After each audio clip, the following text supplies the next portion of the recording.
dhe përgjithësia e realitetit. Juria e përcjellur bën një analizë në çështje.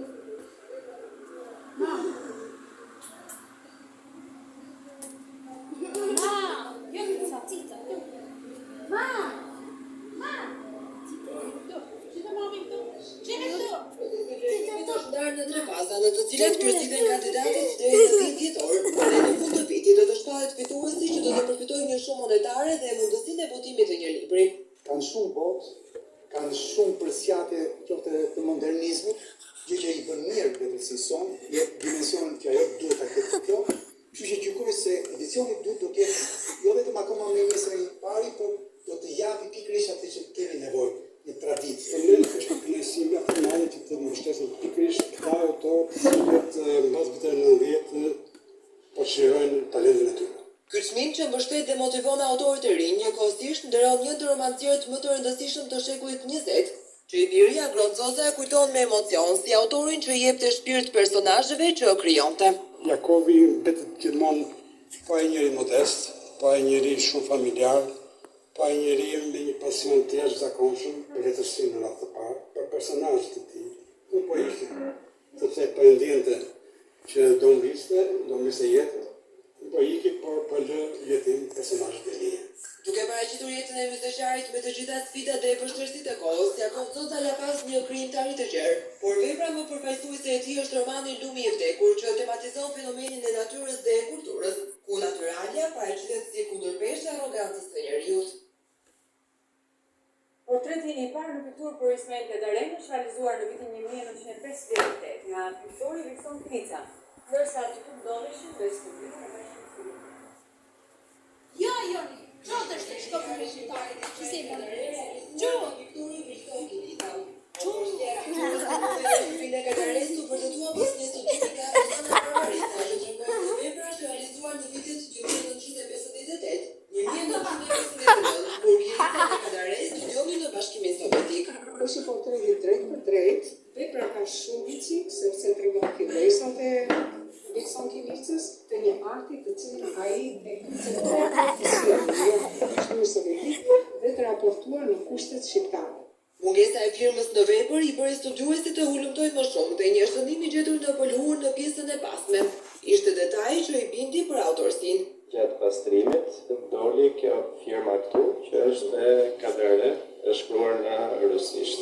Kjo piktur me vlerë të madhe për artin pamor në vend ishte e dëmtuar në kufit e shkatërimit dhe ndërhyrja restauratorit Orsi Laska, i riktheu pamjen e 56 viteve më parë. Ishte boja shumë e thatë, penelatat e shumë të ishin gjitha të ngritura dhe kishin filluar të binte. Konservohet komplet piktura e autorit, pastaj lyhet me vernik dhe fillon studimin dhe çdo gjë imitohet me këto me penelata me pikturë. Është një portret që tregon shumë edhe për teknikën e punimit të Viktor Kricës. Shohim ngjyra shumë të forta, një të zezë të theksuar, si mund ta përshkruaj. Ishte e kollajt e quajnë të dihet e autorësia, të peneli, të ngjyrat, kontrasti, ndarjet grafike, prerjet. Moderniteti që përcjell portreti përmes teknikës të përdorur tregon më shumë për krijimtarinë e veçantë të Kricës, i vlerësuar si një ndër krijuesit më të rëndësishëm të pikturës shqiptare, i dekoruar me titujt piktori merituar dhe piktori i popullit.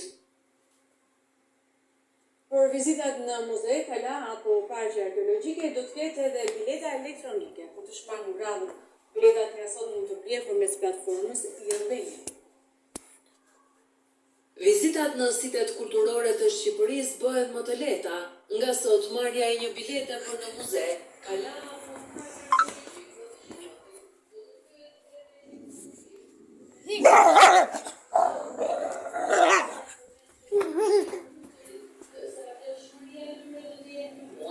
me blerjen e një bilete elektronike, shkurtohet rrada e arritjes, ndërsa procedura është e thjeshtë. Mjefton të hyni në e-Albania, të zgjidhni opsionin biletaria online për sitet kulturore, të caktoni sitin që dëshironi të vizitoni dhe më pas të përzgjidhni llojin e biletës e të kryeni pagesën online, ndërsa bileta e bler vjen në adresën tuaj të emailit. Ky shërbim i ri elektronik Përfshim bileta për Muzeun Kombëtar Gjergj Kastriot Skënderbeu dhe Muzeun Kombëtar Etnografik në Krujë, Muzeun Kombëtar Ikonografik Onufri në Berat, Kalan dhe Muzeun Kombëtar të Fotografisë Marubi në Shkodër, Kalane e Gjirokastrës dhe Parkun Kombëtar Arkeologjik të Apolonis në Fier.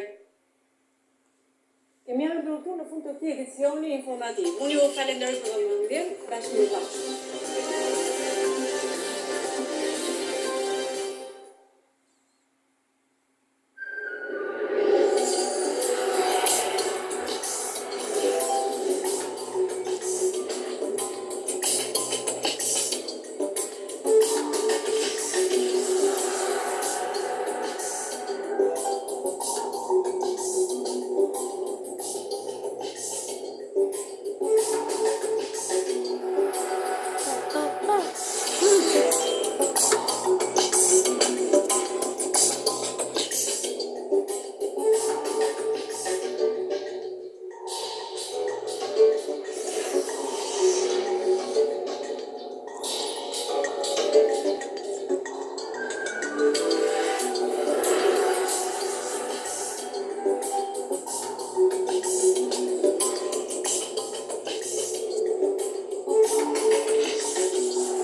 Një udhtim I paharrueshëm po mbyllet. Mendoj